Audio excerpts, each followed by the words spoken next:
Welcome to Propeller Breeze, the show for student pilots, sim fans, and everyone chasing that first solo and beyond.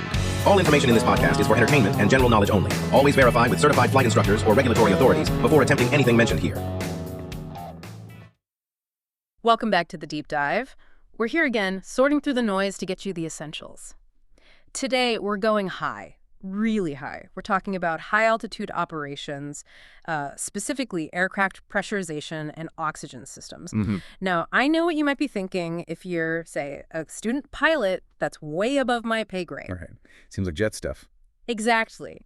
But trust me, understanding this is absolutely foundational. It's not just about fancy ratings down the road. It builds this mental picture of how planes work, the amazing engineering, and most importantly, how to stay safe, at any altitude. Think of it as planting seeds. That's a great way to put it. Our mission today is basically to pull out the key ideas from our sources on why aircraft even go up there and how they manage it, the engineering side, the pressurization, and crucially, the oxygen systems that keep everyone safe.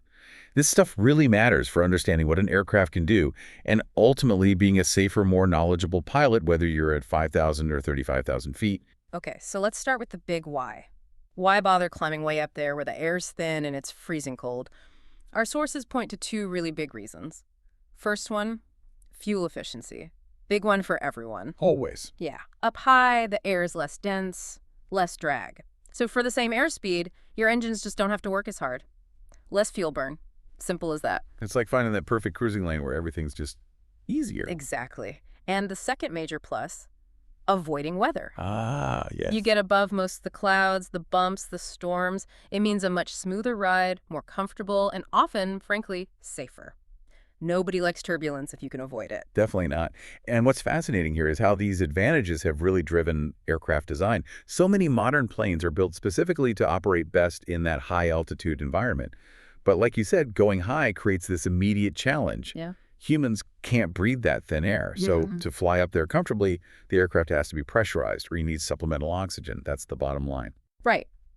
Which leads us nicely to the how. How does this pressurization magic actually work? Think of the main parts of the plane, the cabin, the cockpit, maybe even the baggage areas, as this big sealed container. Like a pressure cooker almost. Sort of, yeah. The system then pumps air into this sealed space, keeping the pressure inside higher than the thin air outside.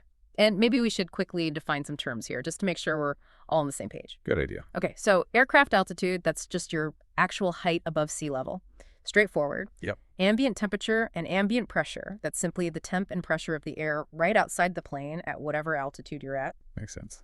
Then cabin altitude, this one's key. It's the pressure inside the cabin, but expressed as if you were at a certain altitude. So you could be flying at, say, 35,000 feet. But inside it feels like you're maybe at 8,000 feet. Much more comfortable. Exactly. And that leads to differential pressure. That's the difference between the higher pressure inside and the lower pressure outside. That's the force the aircraft structure has to constantly withstand.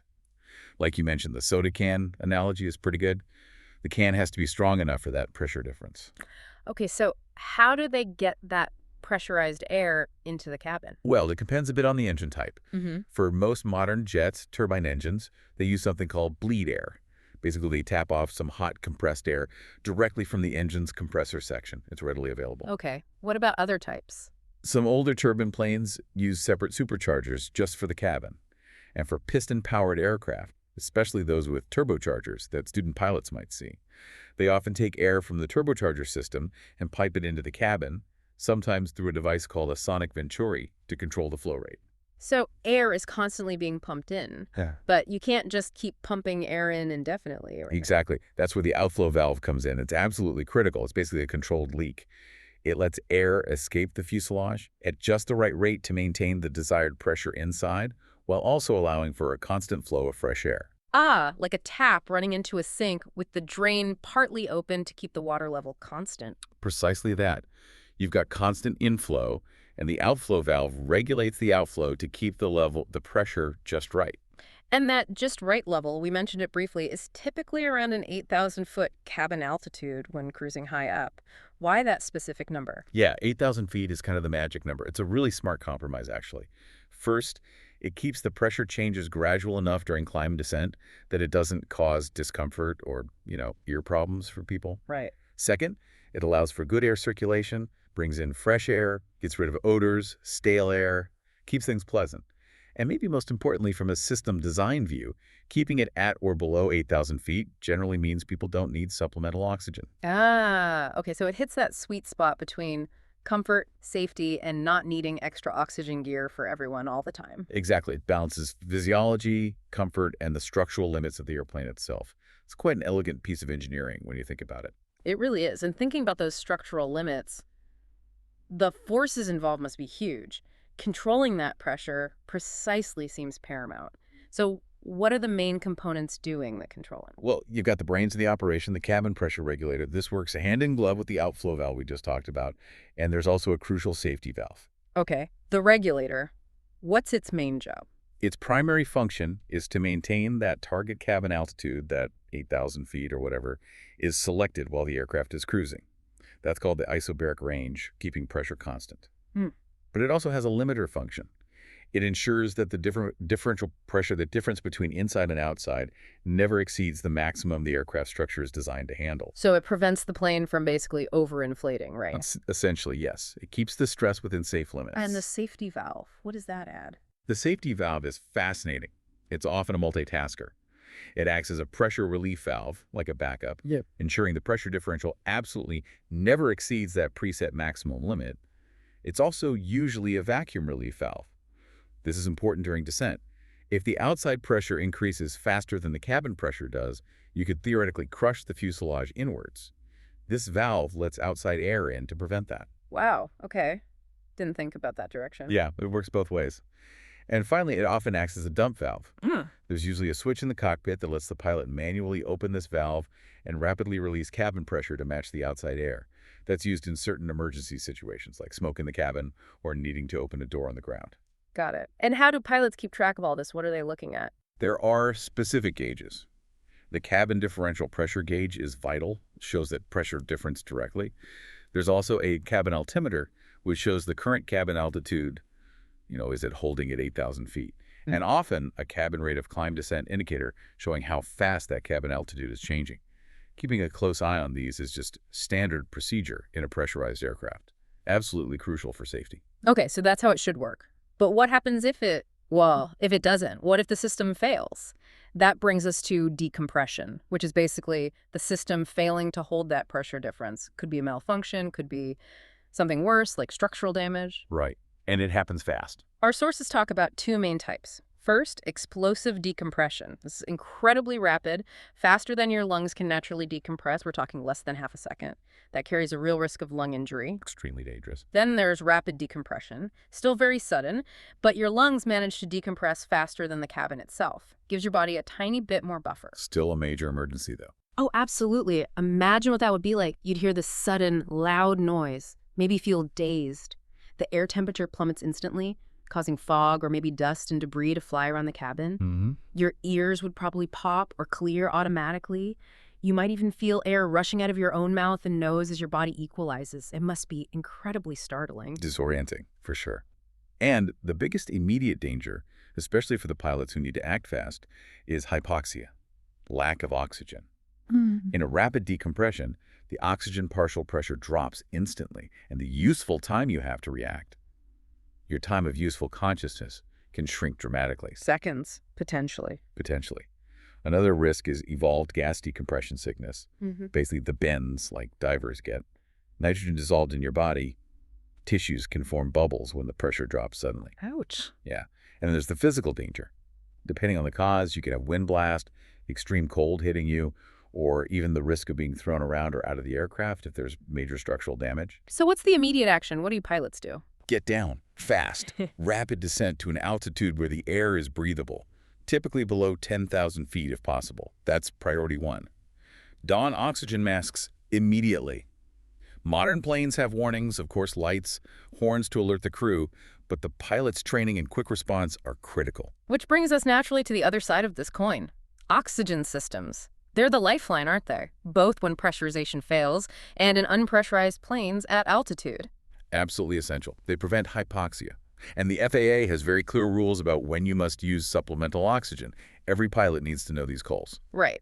So for the flight crew, you need oxygen if you spend more than 30 minutes between 12,500 and 14,000 feet cabin pressure altitude. Correct. That's the minimum requirement. Then, above 14,000 feet cabin altitude, the crew needs it immediately. No 30-minute grace period. Instantly. And above 15,000 feet cabin altitude, everyone on board, crew and passengers, must have supplemental oxygen available and use it. That's right. Those are the legal minimums. But physiology isn't always by the book, right? Even as a student learning about hypoxia, you hear that. Exactly. People are different.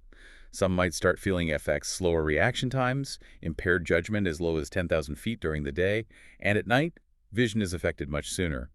Or if you're tired or a smoker, effects can start even down at 5,000 feet. 5,000, wow. Yeah. So the strong recommendation, beyond the regulations, is for pilots to use oxygen above 10,000 feet in the daytime and above 5,000 feet at night, just for optimal safety and performance. Good advice. So what does the actual equipment look like? You generally find two types of setups. Yeah. Fixed installations, built into the aircraft, usually for larger planes, or portable systems, which are common in smaller aircraft or as backup. A typical portable system has the oxygen container or bottle, a regulator to control the pressure and flow, the mask or cannula outlet, and a pressure gauge to see how much oxygen is left. And these bottles hold oxygen under pretty high pressure. Oh yeah, usually between 1,800 and 2,200 psi, pounds per square inch. That's a lot. And here's a practical tip. Temperature really affects that pressure reading. If a bottle's been sitting out in the cold, the gauge might read lower than it actually is in terms of usable oxygen volume. It'll come back up as it warms up. Something to keep in mind during pre-flight. Good point. Okay, so you've got the bottle. What about the part that actually delivers the oxygen, the regulator? Are there different kinds? Yes, several main types, designed for different needs and altitudes. For many pilots, flying up to around, say, 40,000 feet, you'll find diluter demand regulators. Diluter demand, what does that mean? It means it only gives you oxygen when you inhale on demand. And at lower altitudes, it might mix that oxygen with cabin air, diluting it to conserve oxygen. As you go higher, it automatically increases the oxygen percentage up to 100%. Makes sense. Efficient. Very. Right. But they rely on a good mask seal. Right. If you have a beard or mustache, you need to make sure it seals properly or it won't work effectively. Right. What about higher altitudes? Above roughly 34,000 feet, the air is so thin that just inhaling 100% oxygen isn't quite enough. So you need pressure demand systems. These actually force oxygen into your lungs under positive pressure. It feels a bit weird at first, like the mask is breathing for you, but it's necessary to get enough oxygen into your blood at those extreme altitudes, making flight safe above 40,000 feet. Okay. And what about passengers? They usually have simpler masks, right? Generally, yes. Passengers often use continuous flow systems. These provide a constant, steady stream of oxygen rather than on demand. They often have a little reservoir bag attached to the mask. This bag collects oxygen between breaths, so there's a good volume available when you do inhale, ensuring you get enough flow. And I think there's a newer type too, something about pulses. Ah, yes, the electrical pulse demand systems. These are pretty smart. They have sensors that detect the very start of your inhalation, and they deliver just a quick pulse of oxygen right then. They don't deliver it throughout the whole breath or between breaths. This can save a lot of oxygen, like 50 to 85% compared to continuous flow. They often have built-in barometers too, to adjust the pulse for altitude. Very clever. So lots of different systems. The main thing is knowing what your aircraft has and how to use it correctly. Absolutely paramount. Know your system. Okay, let's talk about the part you actually wear the mask or cannula. Sure. Oxygen masks need to fit well, especially the crew types, which are usually oronasal, covering mouth and nose to minimize leaks. They often have microphones built in for communication. Passenger masks are usually simpler, right? Like yellow cups. Yeah, often simpler, cup-shaped, more flexible design, meant for emergency use, mainly. And then there are cannulas, those little plastic tubes under the nose. People seem to find them more comfortable. They definitely can be more comfortable for longer duration use at lower supplemental oxygen altitudes. But the sources suggest they might not be as reliable for delivering the required oxygen flow, especially as you get higher. Is there a regulation about that? Yes. Generally, for aircraft certified to fly above 18,000 feet where oxygen systems are required, masks are typically mandated now instead of cannulas, ensuring adequate delivery. Good to know. And a practical point, keeping these things clean seems important. Oh, absolutely vital. You're breathing through them. Regular cleaning with mild soap and water is recommended. Disinfecting periodically, maybe with something like a merthiolate solution, that's suggested in some older manuals, or an approved disinfectant, helps prevent infections and keeps the mask material in good condition. Basic hygiene, really. Makes sense. Okay, beyond the equipment itself, what are the big safety watch-outs when dealing with oxygen? Number one, without a doubt, is fire danger. Pure oxygen makes things burn much more readily and intensely. Materials that barely smolder in normal air can burst into flame in an oxygen-rich environment. This is why you never, ever use oils or greases on oxygen fittings or equipment. They can react violently. And obviously, no smoking anywhere near oxygen systems. Critical point. What else? Pre-flight inspection. It's not optional. You have to check the oxygen supply quantity, do an operational check, make sure it flows, make sure the mask fits, regulators work, check that everything is easily accessible if you need it in a hurry. Visually inspect the masks, the tubing for any cracks or damage, check the gauges, test the system according to the flight manual. And shut it off properly after testing or use? Absolutely. Don't leave valves open. Another useful tool, especially for pilots flying, say, unpressurized aircraft where oxygen use is more borderline, is the pulse oximeter. Yeah, those little fingertip things. Exactly. They clip on your finger, non-invasively measure your blood oxygen saturation level and pulse rate. Yep. It gives you real-time feedback on how your body is actually coping with the altitude, helping you decide if you really need that oxygen right now, maybe even below the mandatory altitudes. It's a great situational awareness tool. Good tip. And finally, what about servicing these systems? Filling the bottles. Strict procedures there, too. Always follow the specific aircraft maintenance manual. Servicing should ideally be done outside, not inside a hangar, because of the fire risk. Maintain extreme personal cleanliness, no oil or grease on hands, tools, or clothes. Never use petroleum-based products. Don't service while fueling the aircraft or with passengers on board. Often it's a two-person job for fixed systems. Oxygen is life support, but it demands respect. Treat it carefully. Wow, okay, that really was a deep dive. We've gone from why we fly high fuel savings weather to how pressurization works, the sealed cabin, bleed air, outflow valves. Right, and that crucial 8,000-foot cabin target. Exactly. Then, the scary stuff, decompression, explosive versus rapid, and the absolute priority of getting down and getting oxygen. Hypoxia being the main enemy there. Definitely. And then the oxygen systems themselves, the FAA rules, the personal factors, the different regulators, masks, cannulas. Plus the safety aspects, fire danger, checks, pulse oximeters, servicing. Yeah. So even if you're a student pilot just starting out, you can see how understanding all this really broadens your knowledge base. It sets you up for whatever flying you might do down the line. It really does. What we've talked about today is this incredible blend of human physiology and really clever engineering. Flying high isn't just about powerful engines. It's about creating this artificial environment, managing immense pressures, and having life support ready instantly. That whole system, the pressurization, maintaining 8,000 feet, the structural integrity, the oxygen backup, it's all one interdependent safety net. So here's something to think about. How does really understanding this deep connection, this reliance between your own body and the aircraft's systems, change how you think about planning any flight? Yeah. Even the ones closer to the ground. Does it make you think differently about pre-flight checks, about weather, about your own fitness to fly? That's a great question to ponder. Keep learning, stay curious, there's always more to understand. That's it for this episode. Keep your wings level, your brain sharp, and catch you next time in the pattern. Thanks for riding with Propeller Breeze.